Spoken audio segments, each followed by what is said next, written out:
לכולם, and welcome to this second shiur, this second lesson on the book of Zohar. This second lesson is still going to be dedicated to the part called the Lili, which is the first paragraphs or 3 paragraphs of the Zohar Hadash, in which is an introduction of what the rest of the whole Zohar is going to be talking about. And like I said, it's a lot of information here, and like I said in the previous lesson. Before we start, we're going to start with our intention, and like we did in our previous lesson, we're going to concentrate and scan these sequence of letters before we start reading the Zohar. So make sure you scan these from the right of your screen to the left. Take your time. I'm going to give you a few seconds to scan, and then after that we're going to read a prayer that the Ari prescribed for all of us that we should read and we should use as an intention before we study the book of Zohar, okay? So I'm going to give you a few seconds to scan these letters, and then we're going to do the prayer.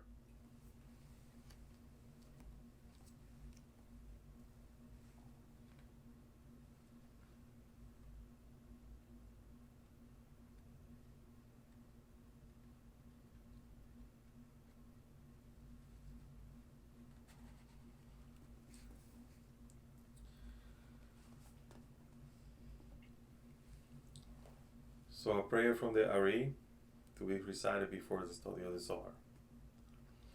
Ruler of the universe and master of all masters, the Father of mercy and forgiveness, we thank you, our God and God of our forefathers, by bowing down and kneeling, that you brought us closer to your Torah and your holy work, and you enable us to take part in the secrets of your holy Torah.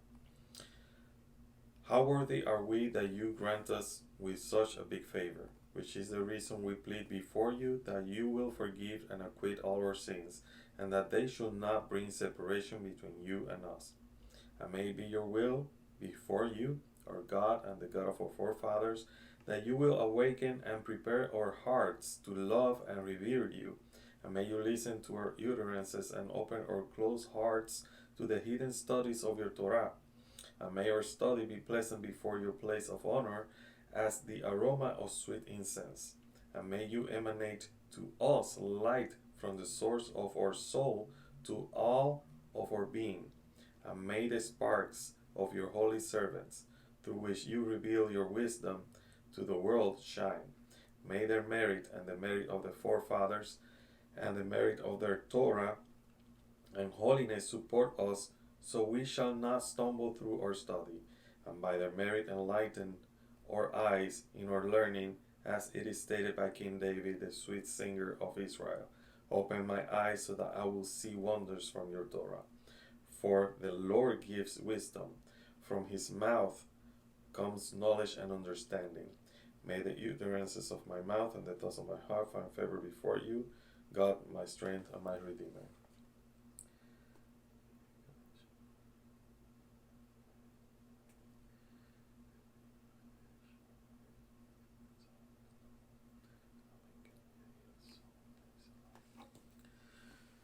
Okay, so in our previous lesson, we read the part called the rose, Shoshana, the lily, also known in some translation. And in here, basically, we were talking about 2 kinds of states in which this rose, or the congregation of Israel, or this soul, basically finds itself in a state of Katnut and a state of Gadlut. The state of Katnut is called just rose, and the state of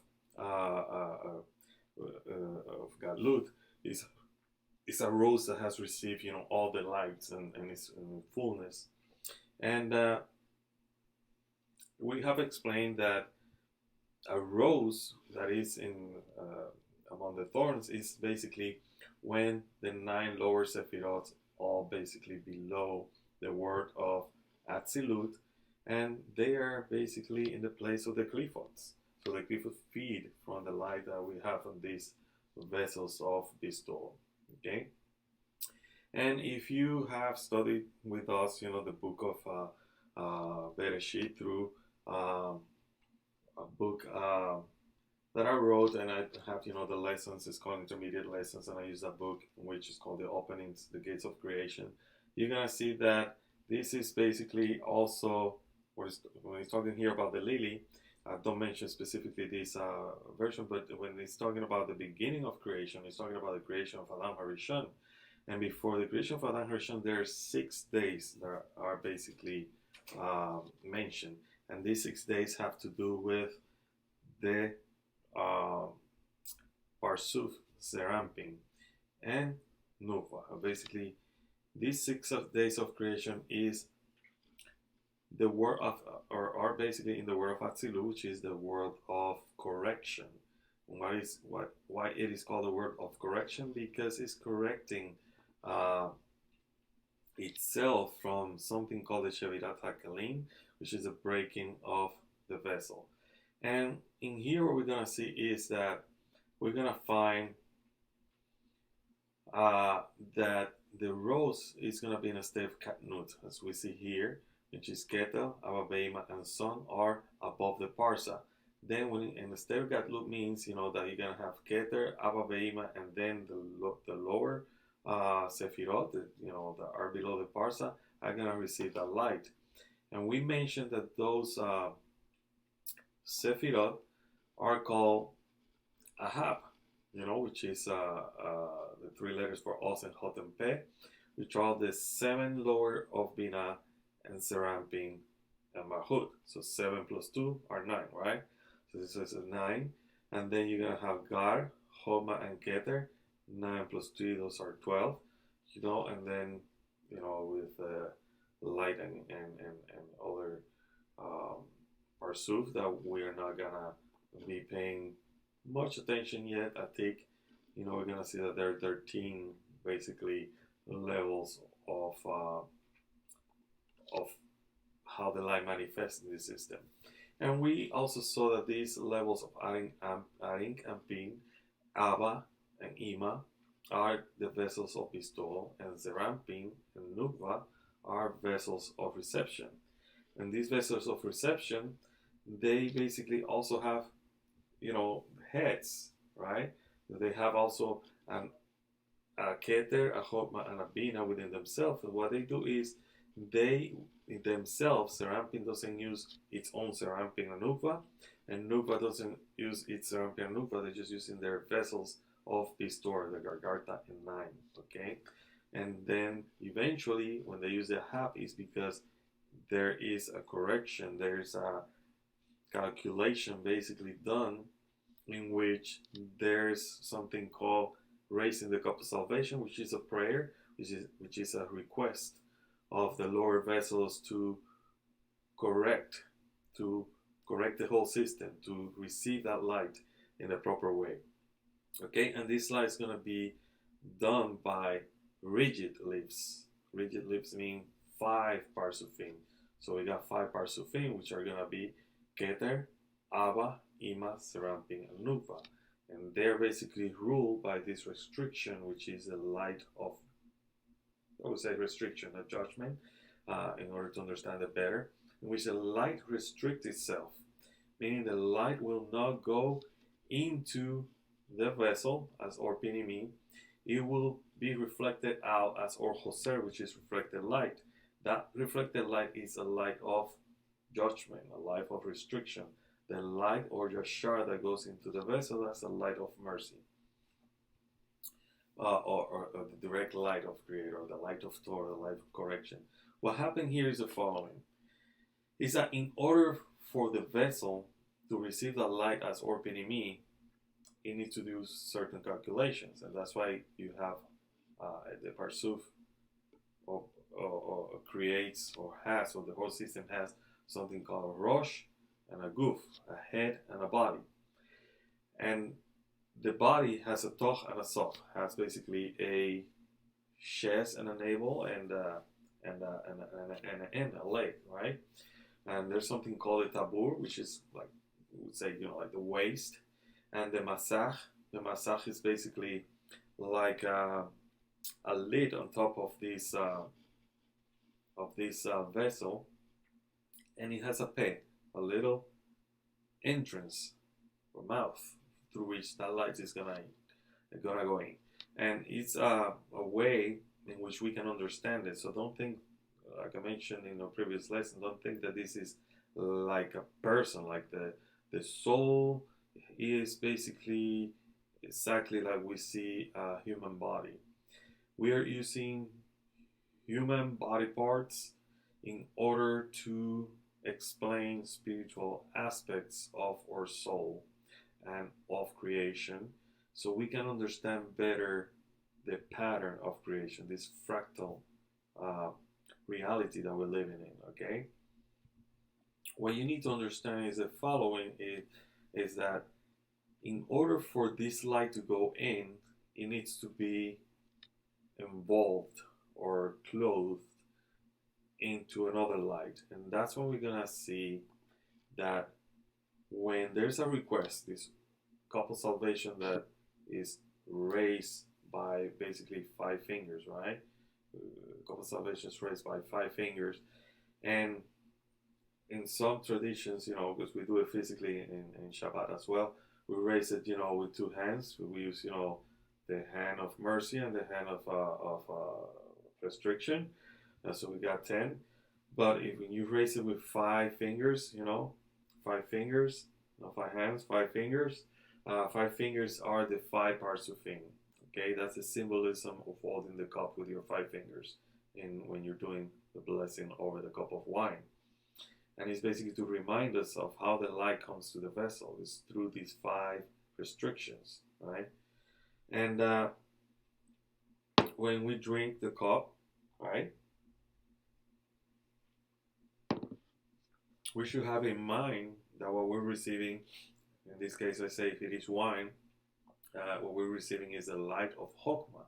But the light of Hochmah can only be received if it is clothed in light of mercy. And that light of mercy, it's basically created or given or acquired when Abba and Ima face each other and create an unification among them. That's when Ima or Bina can give to the lower ones. The lower ones are Zeir Anpin and Nukvah. But Nukvah will receive that light only if that light is enclosed in the light of mercy. Then Zeir Anpin will receive that light, and Zeir Anpin, through what is called the 42 Sivugim, 42 basically striking, and will receive that light and give it to Nukvah through Yeasod, which is they call the covenant. Okay, so the blessing of the Kiddush is done in order to receive the light of Naranjai. The Naranjai is other name for the light of Nefesh, Ruach, Neshama, Chaya, and Yechida. Okay, and these lights of Naranjai, of the Ohr Hasidim, of the light of mercy, is received with the help of the 5 fingers of 5 rigid leaves, right? 5 parsufim that we've been talking about: Keter, Hochmah, Bina, Zeir Anpin, Malchut. And that's the only way that we can receive Hochmah. Now, the 5 rigid leaves that we're talking about, so let's say, this is how this whole system is here divided. Like I mentioned, each of these parsufim also have its own 5 parsufim. So let's say, okay, we have these 5 parsufim there. Let's say we move these here. What we're going to see is that Zeir Anpin also has 5 leaves and fingers in it. Alright, so Zeir Anpin also going to have a Keter, Hochmah, Bina, Zeir Anpin, Malchut in it. And Malchut is basically the unfulfilled desires.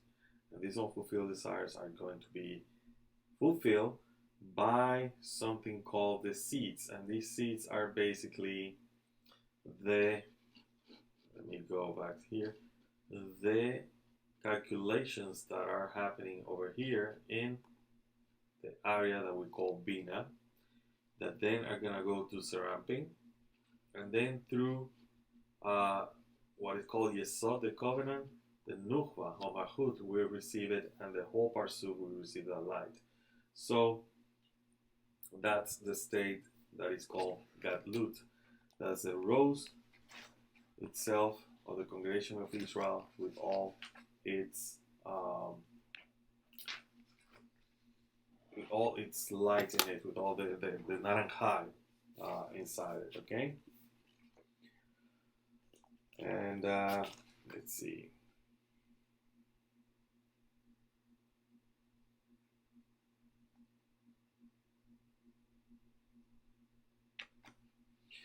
So let's read from the Sulam.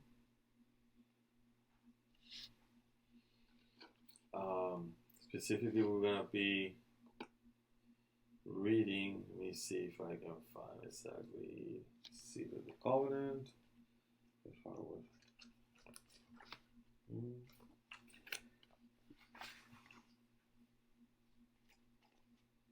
Okay, so there's a part in this version here, actually the one that I have here in the screen, says,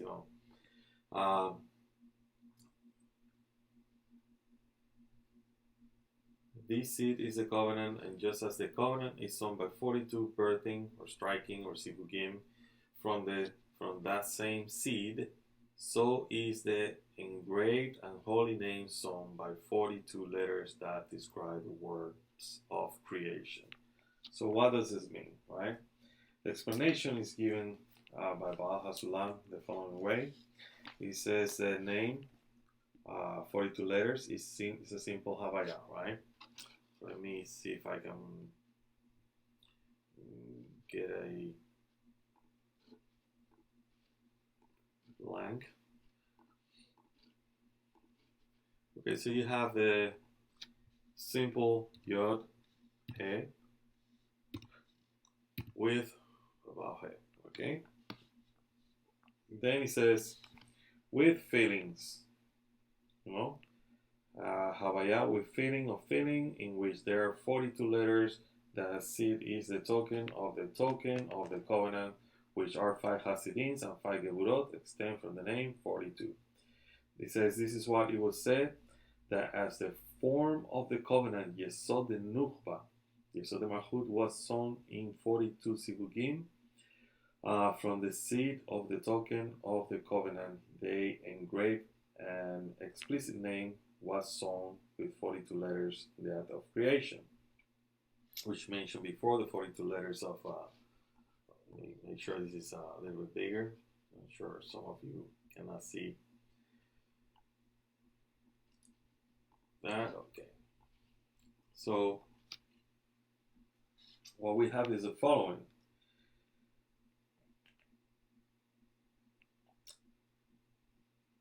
It says here,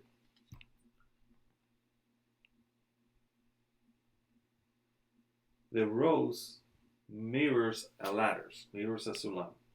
This is Baal HaSulam. Baal HaSulam means the master of the ladder.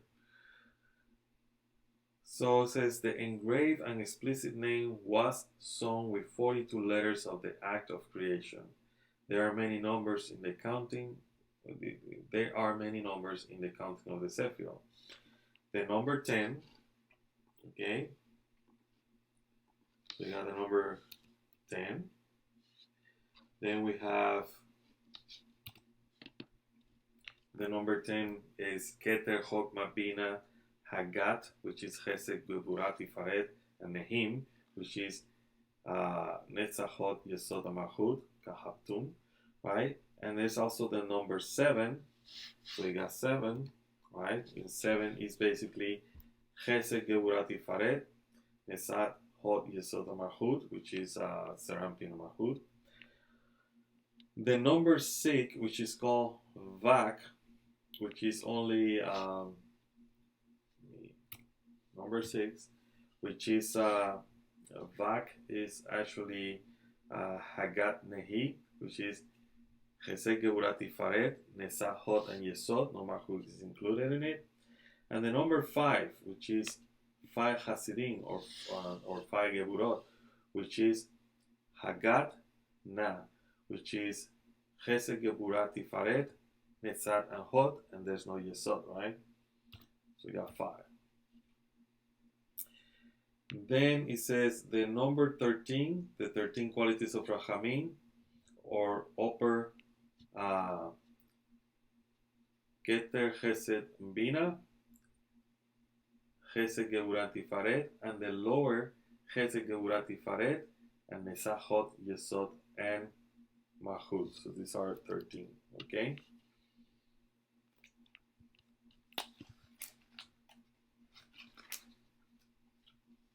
Then he said that we must understand what is the Sefer Yetzirah, the book of creation.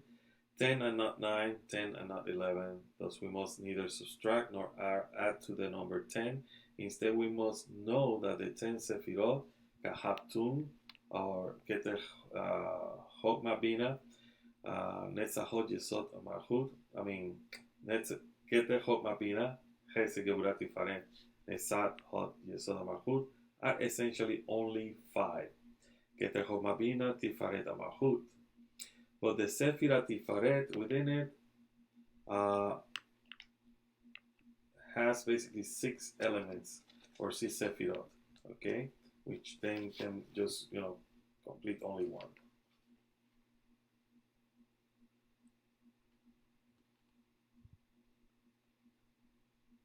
And then it says, that there are also 5 sephiroth inside Tifaret. It's the same way, Keter Hochmah Bina,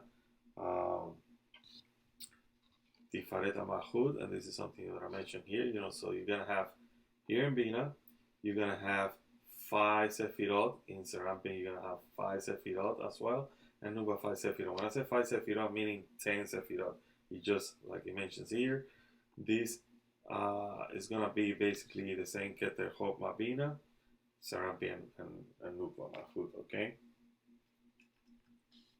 So you have 5, 5, 5, right?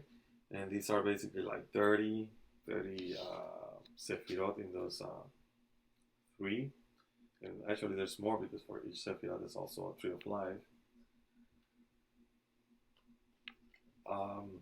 So let's go back to the numbers here. I don't know what it says. Okay. So what we have is the following. So when we add this, what we're gonna have is 10 plus 7 is equal 17, right?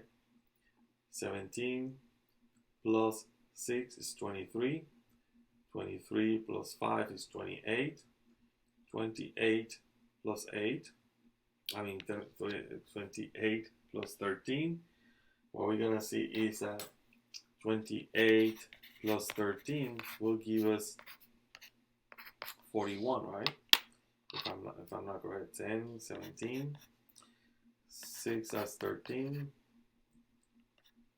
23, 5 just to make sure I'm doing it right. It's 41. So give us 41. Plus a kolel will be 42, right? If we add 1 to it for the word itself, or the word Yohevaheh, or the name Yohevaheh itself. That's 42. 42 striking. Okay? Because everything is 1 at the end, right? All these things, 10, 7, 6, 5, 13, the way we're explaining and everything, at the end is only 1, so we add that 1. So we should add, also the number 1, as everything is 1, okay? So that's where you're gonna find the number 2 now.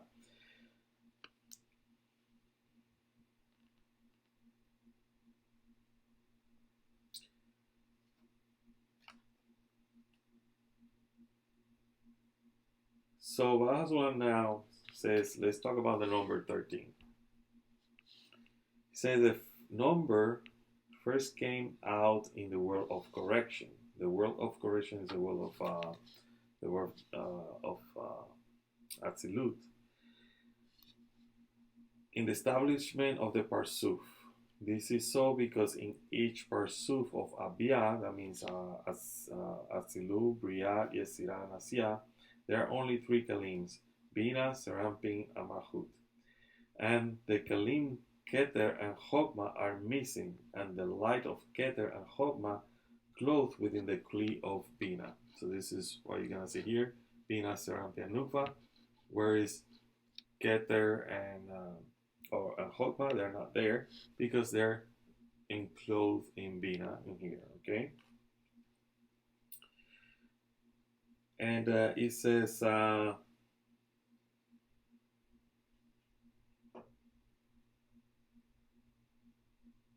Having three Kelim, three vessels, three Kelim, Bina and Son and Keter, Bina and Son in Hochmah, and Bina and Son in Bina, thus the Kli of Keter and Hochmah is missing in all the sephiroth, and Bina, Zeir Anpin, and Nukvah is present in all the other sephiroth.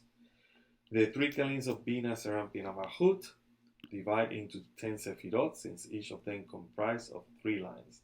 A right line, a left line, and a middle line. So this is what I mentioned in the previous lesson, that now we're going to see, instead of seeing a straight line, like we see here, this is a Parsuf in a straight line, that is going to be a correction by 3 lines, okay? And these 3 lines in Bina became Chabad, which is Chesed, Hochmah, Bina, and Da'at. The 3 lines in Zeir Anpin became Hagat, which is Chesed, Geburah, and Tifaret. The 3 lines in Malchut became Nehi, which is Netzachot and Yeasod. And with the Malchut that contains them, there are 10 sephiroth. Thus, each Parsuf has 10 sephiroth: Chabad, Hagat, and Nehim. Meaning Hochmah, Bina, and Da'at, Chesed, Geburah, Tifaret, Netzachot, Yeasod, and Malchut. And there's no mention of Keter, right? Also, it is known that Rosh, the Arinkampin, the Atzilut, has only 2 sephiroth, Keter and Hochmah.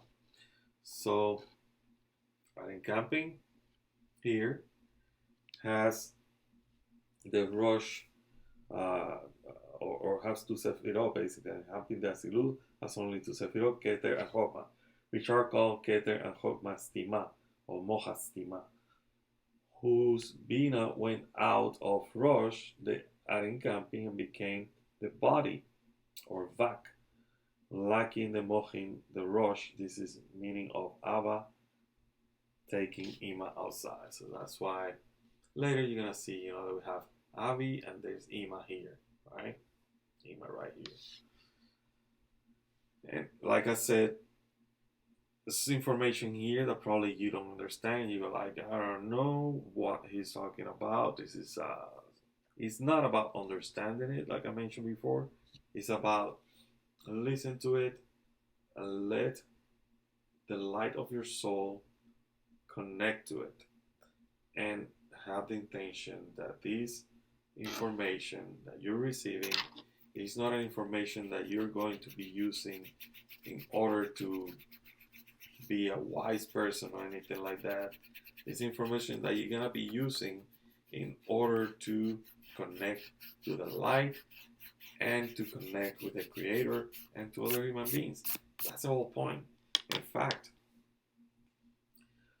like I mentioned in the previous class, there's people that read the Zohar and they read it just as a commentary to the weekly Parshiot, right? And they don't understand what the Zohar is saying, but they just read it. They just read it. And believe it or not, those people somehow acquire or attain, levels of connection with the Bekut, with the Creator, that are higher than those people that tend to study the Zohar in depth and want to know everything that the Zohar said.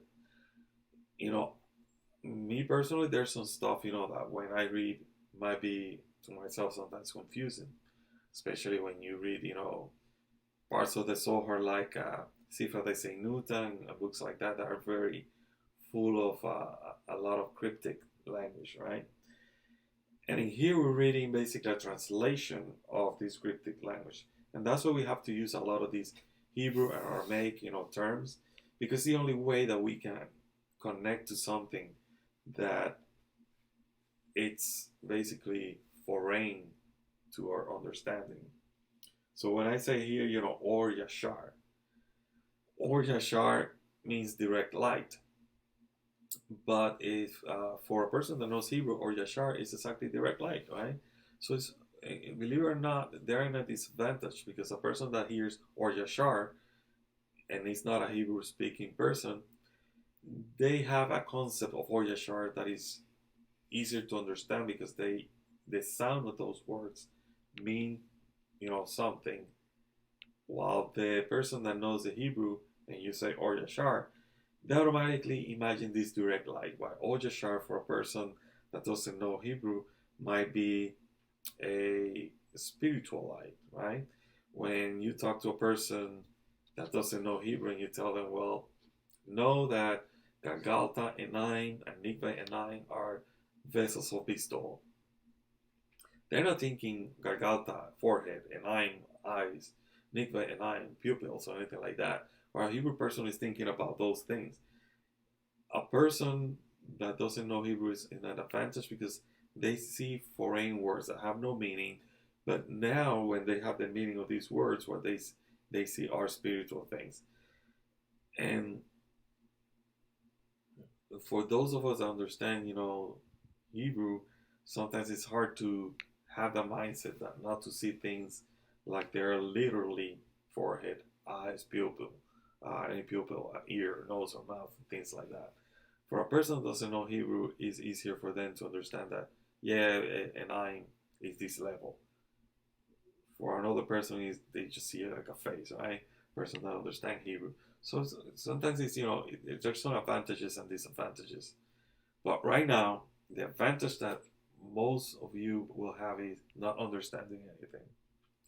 Because not understanding everything will stop you from thinking that this is something that you need to approach in an academic way or in a very mystical way.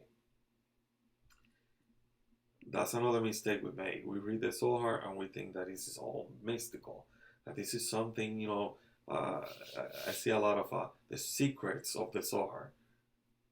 In reality, there's no more secrets, there's no more revelations out there. Everything is out there.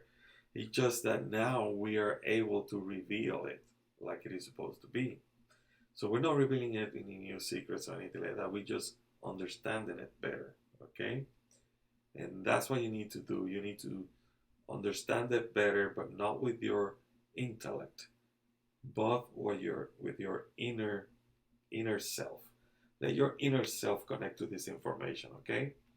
And before we lose, track of where we were, let's go back. We're talking about how this level, right, of Bina, basically, has in it Hochmah and Keter. However, Hochmah and Keter are not mentioned here, right? Because they're enclosed in Bina, okay? And then it calls, that when we look at Aaron camping has in itself basically Hochmah and Keter, and then Bina stays out, which is the exit of Ima.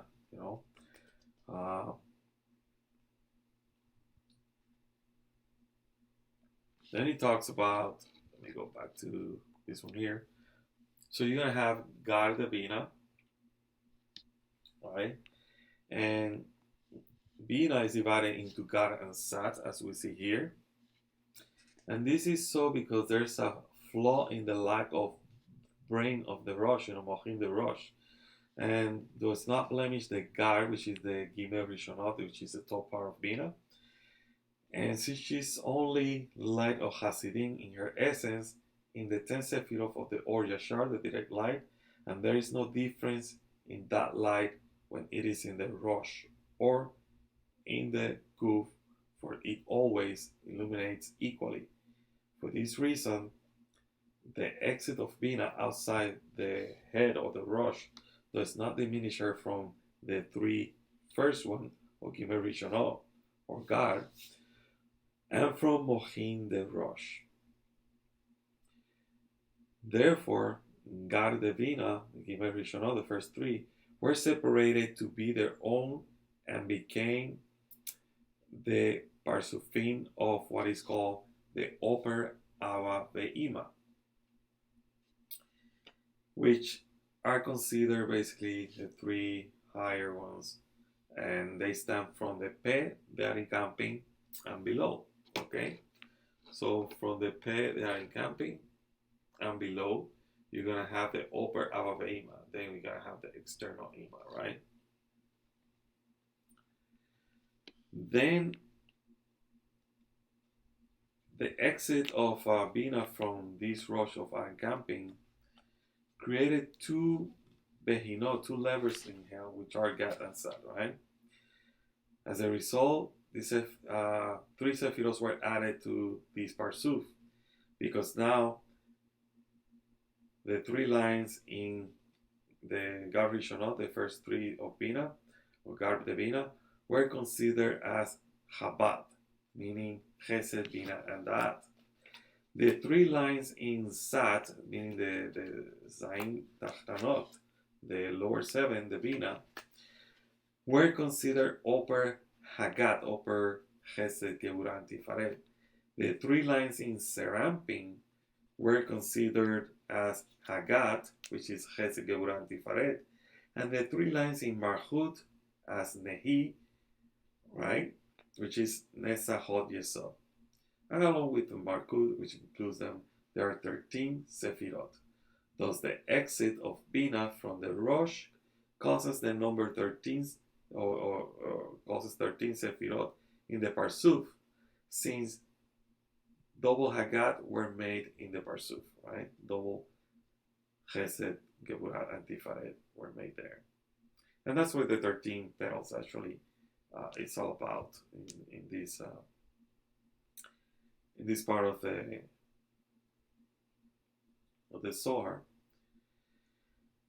But the Baal HaSulam said that this is not a permanent condition, because by raising the Nukvah, man, the feminine waters, from the lower ones, the illumination from Absag, the Arin camping, is extended, and this illumination brings the Bina back to the Rosh of Arin camping, and then the seven lower of Bina can receive Hochmah from Arin camping and impart upon the sons all the way down to Son, right? To Zeir Anpin and Nukvah. This is how it is considered that the exit of Bina from the Rosh of Arin camping in the beginning was essentially only to impart illumination of Hochmah to Zeir Anpin and Nukvah, which is something that we mentioned before, how these parsuf here, Abi, they basically face each other, they make a union, and then the light of Hochmah can be sent to Zeir Anpin and Nukvah through the light of mercy. Okay?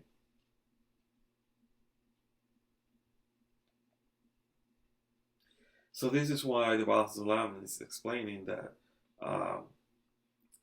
the three sephiroth that were added when Bina exit the head of Arin camping, it was only a preparation and qualification for the extension of this Mochin de Hochmah, for this brain of Hochmah, to Zeir Anpin and Nukvah, which are the 7 days of creations, 7 days of creation. In this way, every place, the number 13 is regarded as an extension of Hochmah to Zon, okay?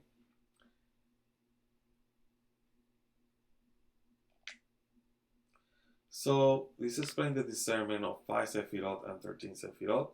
5 sephiroth means that they have only illumination of Hochmah, but 13 indicates the extension of illumination of Hochmah by 3 sephiroth of Oper Hagat, which are added due to the Bina exit. Okay, this is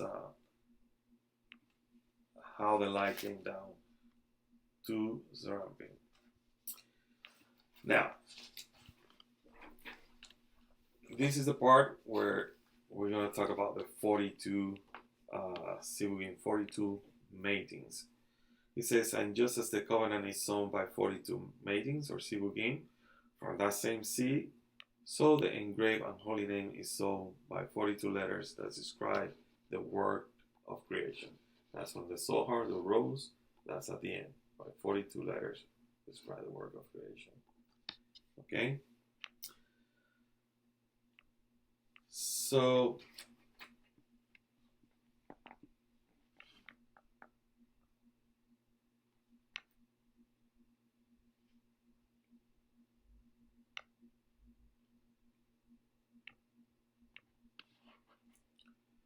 what we need to understand, or what we need to have in mind, if you have something to write it down, is the following.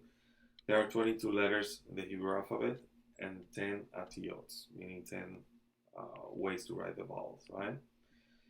Together, the 22 and the 10, they form 32. 32 is the numerical value of the word lev, lamed, bet, and that's the word heart, right?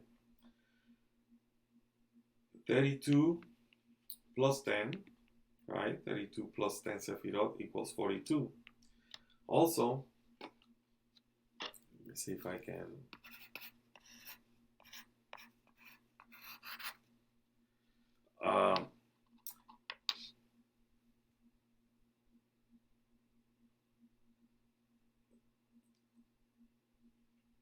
It says that when you feel, make sure I have it.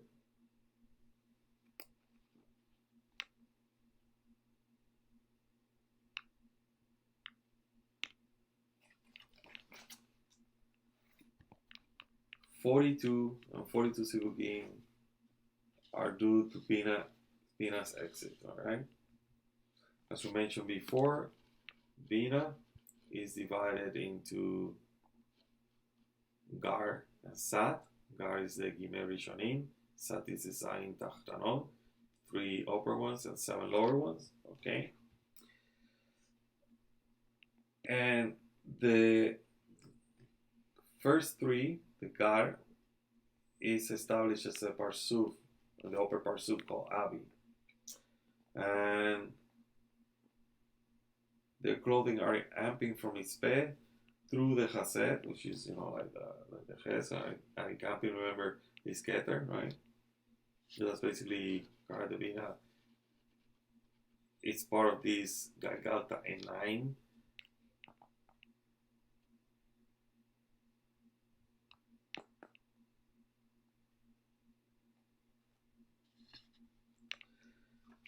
And there's something that we need to understand here, because this is something that's going to come up a lot. And this is the concept of Yeshut. Okay? Let me see if I can write it here. Yeshut. Okay? And what is Yeshut? So let's explain how, first, what is going on here and where this word of Yeshut comes from. Okay? So it says that there are 42 sivugim because Bina exit, the rush of encamping. Okay? Bina divided itself into Gar and Sat. Gar de Bina were established as the upper parsuf Abi. Clothing are encamping from its mouth or its bed through the Chesed. And then the light in them is called pure Avir or pure air. Sat de Bina, the 7 lower Bina, were established as Parsuf Yeshut, which clothes are encamping from the Chesed to Tabur. So Yeshut basically is this area here where it says, Ahab. Alright, let me put it down here. So basically Yeshut is from this line below. So what you're going to have is basically, this is Bina, and Bina is divided basically into 2, Gar and Sat. And Gar is Abi and Yeshut, okay? Gar Abi, Sat Yeshut. And understand that because is gonna be mentioned a lot, okay? But there's a difference between Avi and Yeshut. The upper Parsuf Avi are three upper ones, the Bina. They are not flawed, but they're by exiting, the Hochmah, because they have the essence of Hasidim without Hochmah. Even when their lower ones raise, the Nukvah, right? What we call the Kabbalah salvation, the prayer, the requirement, they're asking for that light. Bina returns to Rosh of camping. Even then, upper Avi do not receive Hochmah, but only Yeshut, since God, the Bina, the three upper ones of Bina, never change their nature and are hence no flaw at all by the exit from the Rosh. So they are regarded as they never, left the Rosh of camping. And so they're completed, they're considered as complete Gimel Rishonim. For this reason, they are regarded as pure air. This is why also they're known as Avir, air, which means that their Da'at does not extend Chokmah, and their air or Avir does not become light or Chokmah. But Yeshut, which is the Sat of Bina, needs the light of Chokmah in order to impart it to Zon, right, to Zeir Anpin and Nukvah. And they're blemished by the exit from Rosh, the encamping, because the absence of Chokmah, there's no light of Chokmah due to their being basically the body or the goof of encamping. And they sense that as a deficiency, right? So there's a deficiency. There's no basically fulfillment of their desires in there. So that's why they're called as Avir that is not known, or air that is not known. There is a parsa inside the Me'i. It's a word for intestine, fire camping. But don't think, like I said before, this is a body, a real human body. That is in the Hased. This is the firmament that separates the upper and lower waters, which is a rush of our encamping, from the upper Avi that clothed him from the Peh to the Hased, to the chest, since the rush of our encamping continues through there, hence the Parsa stand beneath them and divides between them and between Yeshut and Son, the lower waters. Okay? So Yeshut and Son, so Yeshut is Sat Bina, Zeir Anpin Malchut, those are the lower waters, and everything above here is considered, the upper waters. Okay? And this line over here, basically, it's that line that divides those two, and that's called the Parsa. So there are two ways to explain the 42. The 42, the Atzilut, is called a name, a real form, and all the names imprinted from it. This is the 4 letters of the simple Yohevaheh and the 10 letters of the field Havaya, and the 28 letters of the feeling, which together make 42 letters. The name 42, also, the second explanation is the name 42 of the act of creation, which are the 7 days of creation, which is Son, the Atzilut, having 32 Elohim and 10 uterances, which add up to 42. Okay?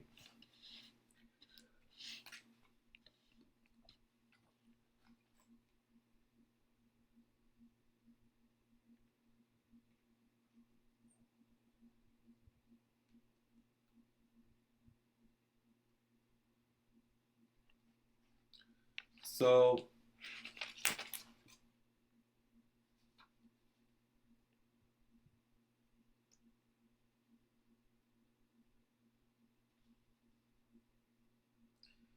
it says that Zon, which is Zeir Anpin Nukvah, they are the 7 days of creation. They cannot receive anything from the 42 because they are below the Parsa, right? They are below this line over here. they are below this line over here, right? So Yeshut and Zon don't receive anything, especially Zon, which is Zeir Anpin and Nukvah, which are the 7 days of creation. They're not receiving anything. They're below the Parsa at the Hasef of our encamping. They are the lower waters that have no 3 upper ones. And they receive only from Yeshut, which is the 7 lowers of Bina, whose air is not pure air, whose avir is not pure avir. They cannot receive from the upper Avaveima, which are the name 42, because the parsa separates between them, basically separating from the upper waters to the lower waters. However, when the lower ones raise man, meaning that they make a prayer, they make a request for that light, and mat, which is the masculine waters, which is the answer to that prayer, is drawn from Absag, the encamping. This illumination brings Bina back to Rosh the encamping, meaning there's an elevation, basically. So Bina is outside. When Bina basically goes higher, to that level of adding camping here, right? It rises itself, because this is Yeshut here. This is upper Avaveima. When it enters, it goes over this line here, the Parsa, right? When it goes that high, it brings me back to Rosh and camping, in which time Yeshut receives illumination of Hochmah and imparts to Son, and then Son are as above the Parsa, the Hased, they are encamping, and they too receive pure air from the upper Avaveima. Then Son too is discerned as the name 42. So when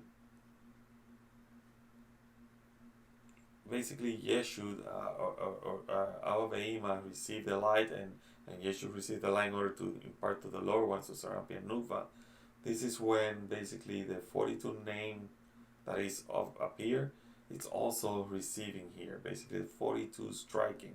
Like I mentioned before, that everything, the 42 that is over here, we go through 42 calculations within Zeir Anpin, and then we will impart it to Nukvah through Yeasod, right? Because the same thing is happening above, it will happen below. So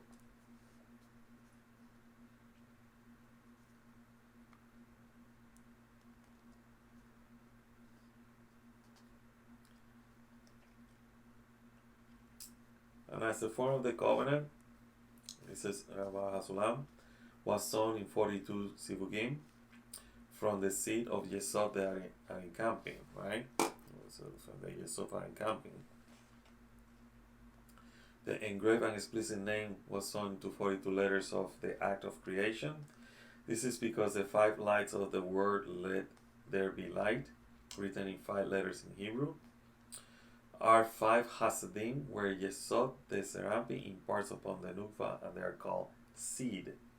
That seed is the name 42, because although they are 5 Hasidim, or mercies, right? Because there is illumination of Hochmah within them from the 32 Elohim, the Yeshut, they are regarded as the name 42. And this is comparable, to the structure of the Parsuk Nukvah in the name 42 and the seed of Yeasod the Zeir Anpin. But the engraving of the name 42 and 42 letters from the book of Bereshit in the beginning through the Beit in the word Bohu. Tohu Bohu means informed and chaotic, okay?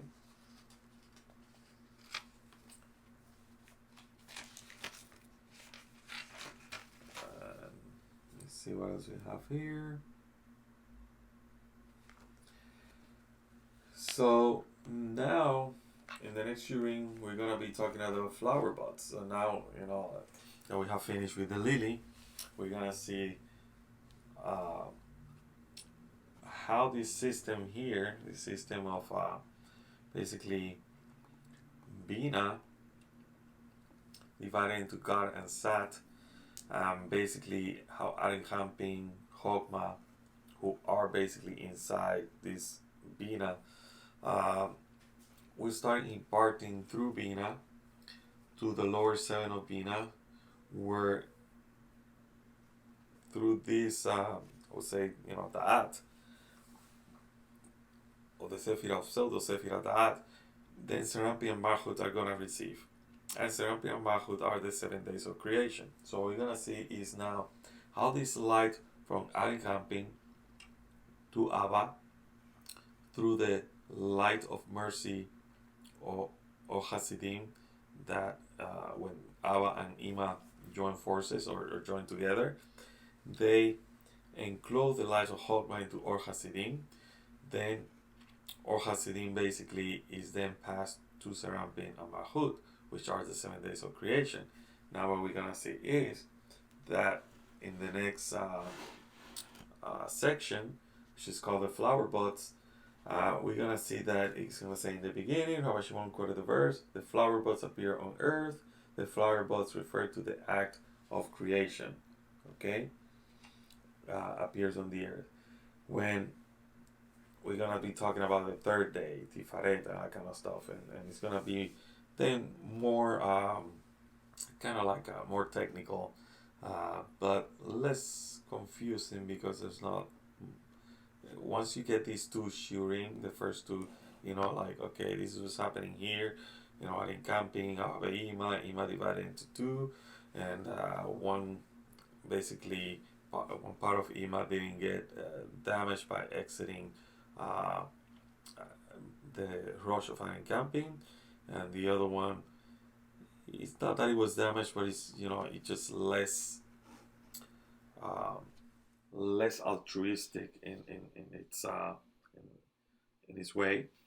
But however, remember, Bina is the upper hay, Malchut is the lower hay, and that's what we're seeing here, the action between these two levels or forces, and how the lower force needs to work, or needs to have this prayer or desire to go higher into that level, where you're gonna have the level of Bina, which is a level of bestowal. Even though it's a level of restriction, it is a level of restriction in the sense that it will not receive if it is not for the sake of creation, right? That's something that we need to keep in mind. Now, before we finish, like I said before, we're gonna read a little bit more from other parts of the Zohar, so we can have some idea that the flower is going to be mentioned in the congregation of Israel. It's also going to be mentioned in the Zohar a lot.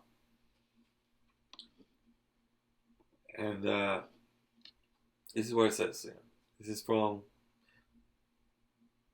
Zohar, Vayechi, verse 232.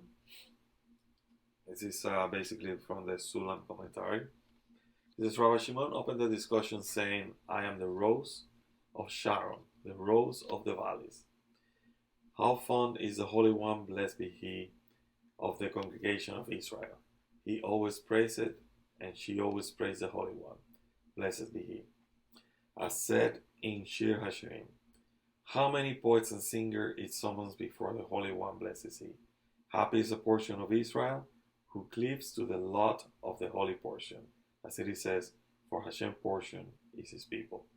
So when we read the Zohar, we're going to hear Rabbi Shimon. Rabbi Shimon basically is Keter, right? And remember, he has some disciples, and those disciples are the tree of life. And then here we're going to see congregation of Israel, which is the lily that we were just talking about, right? This structure of or soul or creature, right? And then he says, the blessed be He. When he's talking about the Holy One, blessed be He, we're talking about this aspect of Zeir Anpin, the male aspect of spirituality. The congregation of Israel is the female aspect. So we're talking about Zeir Anpin and Nukvah, okay? Then in Beyechi, verse 233, it says, I am the tulip of Sharon. This is the congregation of Israel, namely the Nukvah, which stands in the Garden of Eden. In the magnificence of her beauty, she is called Sharon, because she sings Shara, or Shira, and praises before the Most High.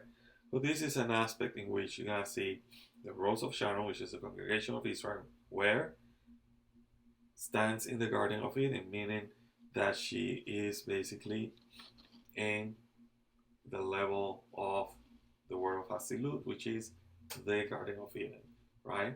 And this is where you're going to see this soul called Adam Harishon, right? The root of all soul, Adam Harishon, lives or was created when there was that level, which all these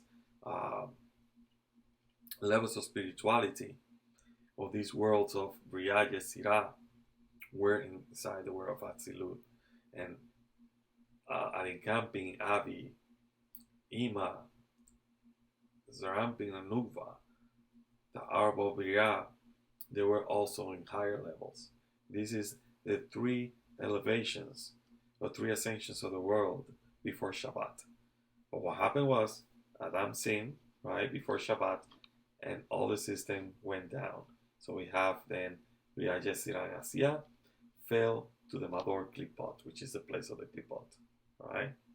And this is basically what we call the breaking of the soul of Adam, or the sin of Adam, right? We're going to see that later in the Zohar. Then in Beyechi verse 234 says, another explanation is that I am the tulip of the Sharon, in need of watering from the deep river, the source of all spring, namely Bina, right? As it says, and the parched ground, Sharaf, shall become a pool. Hence the Nukvah is called Sharon, derived from Sharaf, for she is thirsty for the waters of Bina. She is called the rose of the valley, of the deeps, right?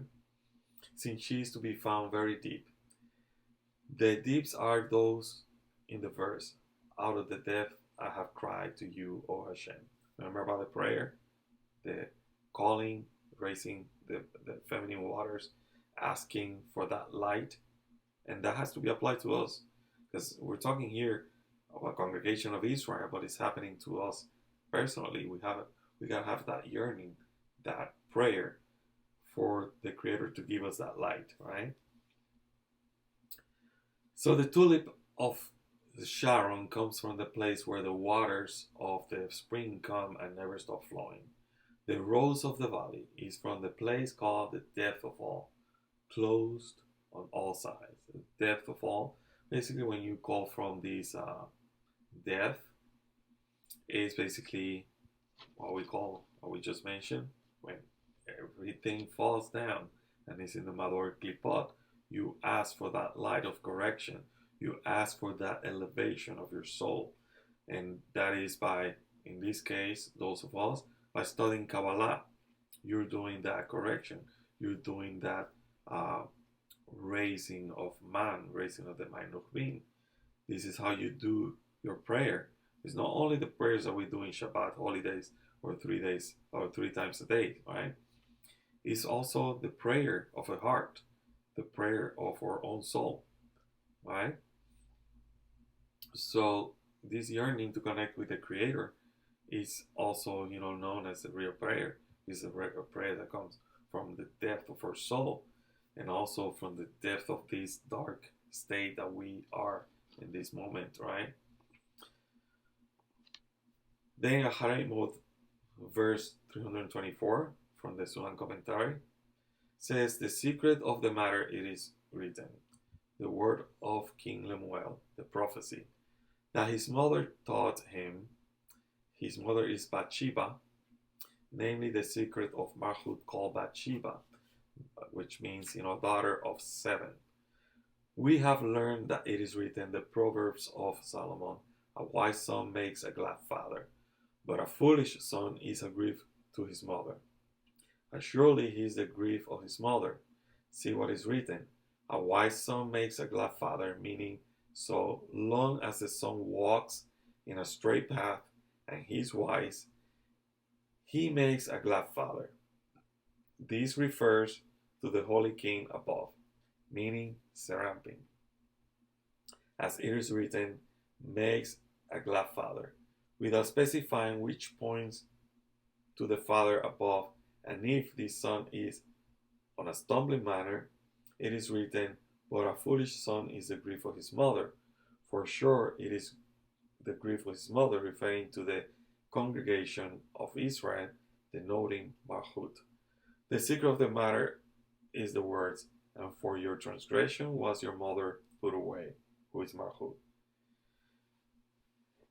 And this is, the transgression basically is the sin that we all committed when we were in that original soul called Adam Harishon, right? In which we were at this level in which everything was given to us.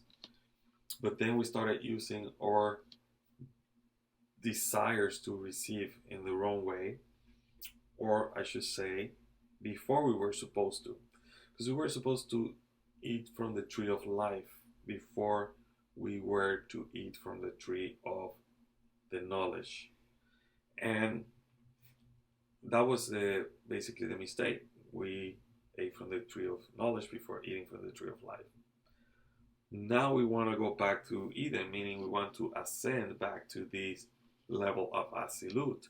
And the only way we can achieve that, this is what the Zohar is all about, is about yearning, asking, just like in the previous verse we talk, that we're thirsty for the waters of Bina. We're thirsty for those waters of bestowal, because we live in darkness, in the depth of what we call egoism. And if we raise our prayer, if we do a request for that light, it will be answered. But it will be answered if we do that, all of us together, right? Not only individually. And the more people that unite, and the more people that do this, the more, basically the faster this is going to happen as well. And that's the whole purpose of the Zohar. That's the whole purpose of studying all this, is to understand this process. And this process, even though it sounds complicated, reading the Zohar, and all these things, and how people sometimes read the Zohar and make it all this mystical thing, it's not something mystical that you have to do rituals and things and like that in order to achieve it. It's all within us. There's nothing that we can do out there that will do that. It's within us. We need to change our hearts. We need to do that change within ourselves by uniting with other people, by loving other people above our differences. And it's really hard, especially in the world we're living, in which everybody's trying to pick a fight for any difference, that we have. And but that's the work. That's the work that we need to do as Kabbalists. That's the work we need to do as students of Kabbalah. That's the work that the Creator has given us. That's the only way we can manifest the Creator, manifest the light into the world, okay? So I hope that you have found this lesson interesting. Next time on the third shiur, we're going to be talking, like I said, about the next section, which is the Flowerbeds. And there we're going to delve into the sephiroth. Remember, we talked about the word 3 lines. And now we're going to see how these 3 lines work, how the sephiroth in this new way of organizing itself in 3 lines are going to work, okay?